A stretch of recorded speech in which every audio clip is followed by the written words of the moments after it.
क्या नाम है तुम्हारा, जरा बताओ। मोहम्मद रिजवान आलम। रिजवान, कितने फॉर्म आ गए होंगे अब तक?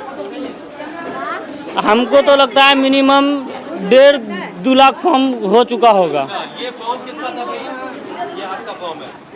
अच्छा, क्या क्या कहा गया आपसे? ये फॉर्म भर के देंगे तो आपको क्या मिलेगा इससे? अब क्या मालूम क्या मिलेगा। अच्छा, और क्या करना पड़ेगा इस फॉर्म को जमा करने के बाद? अब क्या हमको मालूम अभी नहीं। ये भी नहीं बताया किसका। आपने फॉर्म जमा कर दिया? हम तो जमा कर दिया, फोटो नहीं लिया। क्या नाम है आपका? साजिदा। साजिदा। तो फॉर्म के एवज में और भी कुछ कह रहे हैं आपसे वसीम? क्या बात? मतलब फॉर्म के बाद क्या होगा, क्या मिलेगा? फॉर्म का बाद क्या मिलेगा? वोट देने के लिए भी कुछ कहा जा रहा है? हाँ ठीक। अच्छा चलिए भाई, मेरी बात शायद ना समझ में आ रही हो, लेकिन यहाँ पर एक तरीके से जो माई बहन मान योजना है उसका रजिस्ट्रेशन शुरू हो चुका है। अब नीतीश साहब जाहिर है कि मुख्यमंत्री हैं, उनकी तरफ से बहुत सारे ऐलान हो चुके हैं। जो पेंशन प्लान है उसको जो है काफ़ी बढ़ाया गया है, 3 गुना पेंशन बढ़ा दी गई है और बुजुर्ग, विधवा, दिव्यांग को हर महीने अब 1100 रुपये मिलेंगे।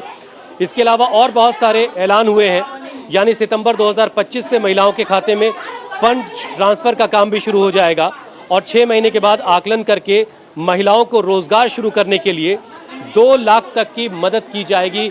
ये नीतीश कुमार वादा कर रहे हैं, एनडीए की तरफ से वादा किया जा रहा है। तो माई बहन योजना जो है, माई बहन मान योजना, जो गठबंधन, महागठबंधन है यानी राहुल तेजस्वी की तरफ से उसका ऐलान किया गया है, उसका यहाँ पर रजिस्ट्रेशन का काम इस वक्त चल रहा है। अब ये सारी बातें, ये सारे वादे कितने असर करेंगे, वोटों में कितना इसका कन्वर्जन होगा, वोट में कितना तब्दील होगा, ये तो वक्त ही बताएगा।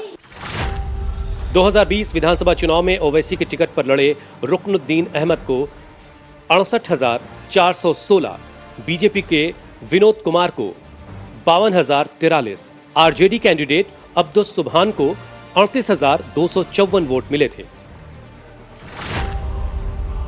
लेकिन 2024 के चुनाव में पासा पूरी तरह से पलट गया। इस चुनाव में कांग्रेस 80,179 वोट लेकर पहले नंबर पर रही, जेडीयू 51,564 वोटों के साथ दूसरे नंबर पर रही और ओवैसी की पार्टी 39,031 वोट के साथ तीसरे नंबर पर पहुंच गई। बायसी सीमांचल की मुस्लिम बाहुल सीट है। हर पार्टी यहां मुस्लिम कैंडिडेट पर दांव लगाती है, इसलिए यहां पर मुसलमान उम्मीदवार के बीच भाईजान का वोट बढ़ता है और हिंदुओं का 35% वोट चुनावी रणनीतिकारों को कई बार सरप्राइज दे देता है। बायसी विधानसभा में इस वक्त हम हरमपुर चौक पर हैं और ये मदरसा मुफ्ती आजम है और ये इस मदरसे के बच्चे हैं। यहाँ पर लड़कियों और लड़कों दोनों की बोर्डिंग और उनकी पढ़ाई लिखाई का इंतज़ाम है। मुसलमानों की बड़ी आबादी है बायसी विधानसभा में, बायसी विधानसभा में, तो जाहिर है मदरसों की तादाद भी है यहाँ पर अच्छी खासी और लिटरेसी रेट जो इस इलाके का है वो तकरीबन 85% के आसपास है। मदीनतुल इल्म कहा जाता है, यानी इल्म का शहर। अब यहाँ जो उस्ताद हैं ज़रा उनसे अब बातचीत भी कर लेते हैं। सर, नाम क्या है आपका? मोहम्मद मसूद रज़ा रज़वी। आपका बायसी जो है किस हाल में, ज़रा बताइए। मिला जुला करके ठीक ही है। ठीक ही है। रोजी रोजगार का आलम क्या है? लोग रोजगार तो एक बायसी की बात नहीं, सीमांचल में तो मेरे ख्याल से कहीं कोई फैक्ट्री नहीं होगी।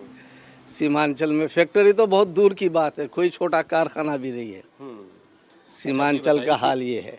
ओवैसी साहब जो आपको शेरवानी और टोपी में नज़र आते हैं, बेहतरीन कैंडिडेट आपने जिता के भेजा था यहाँ से, फिर वो चले गए कहीं और, तो अब ओवैसी साहब यहाँ पर फिर से कैसे खुद को आजमाएंगे? और आप क्या ओवैसी से नहीं कभी कभी सैलाब, मौसम, पानी जब बढ़ जाता है ना तो वो सैलाब कहलाता है और बढ़ा हुआ पानी फिर कभी तो अपनी जगह चला जाता है। सैलाब में रुकनुद्दीन साहब जो बह गए, और वो सैलाब ही समझिए एक लहर था ओवैसी साहब का।